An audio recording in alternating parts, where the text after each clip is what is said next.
തദ്ദേശ വാർഡ് വിഭജനത്തിൽ തലസ്ഥാനത്ത് സർവത്ര വീഴ്ചകളും പൊരുത്തക്കേടുകളും. ഒരേ സ്ഥലം ഒന്നിലധികം വാർഡുകളിൽ ഉൾപ്പെടുത്തിയാണ് അന്തിമ വിജ്ഞാപനം. തിരുവനന്തപുരം നഗരസഭയിൽ വഞ്ചിയൂർ വാർഡും കണ്ണമ്മൂലയില്ലാത്ത കണ്ണമ്മൂല വാർഡും ഉൾപ്പെട്ടു.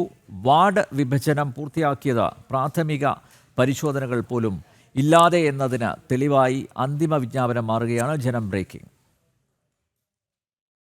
വിഭജനം പൂർത്തിയാക്കിയ ശേഷം പുറത്തിറക്കിയ അന്തിമ വിജ്ഞാപനത്തിലാണ് പൊരുത്തക്കേടുകൾ മുഴുവൻ. ഒരു പ്രദേശം ഒന്നിലധികം വാർഡുകളിൽ ഉൾപ്പെടുത്തുന്നത് പോലെയുള്ള നിരവധി തെറ്റുകളാണ് വിജ്ഞാപനത്തിൽ കടന്നുകൂടിയത്. തിരുവനന്തപുരം കോർപ്പറേഷൻ പരിധിയിലെ 78-ാം നമ്പർ വള്ളക്കടവ് വാർഡിലും 79-ാം നമ്പർ ശ്രീവരാഹം വാർഡിലും ഉൾപ്പെടുത്തിയിരിക്കുന്നത് ഒരേ പ്രദേശങ്ങൾ.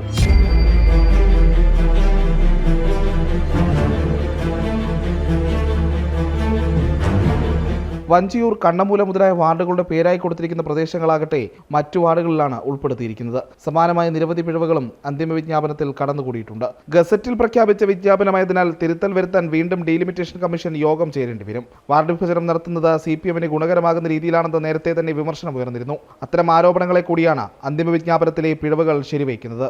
ജനം, തിരുവനന്തപുരം.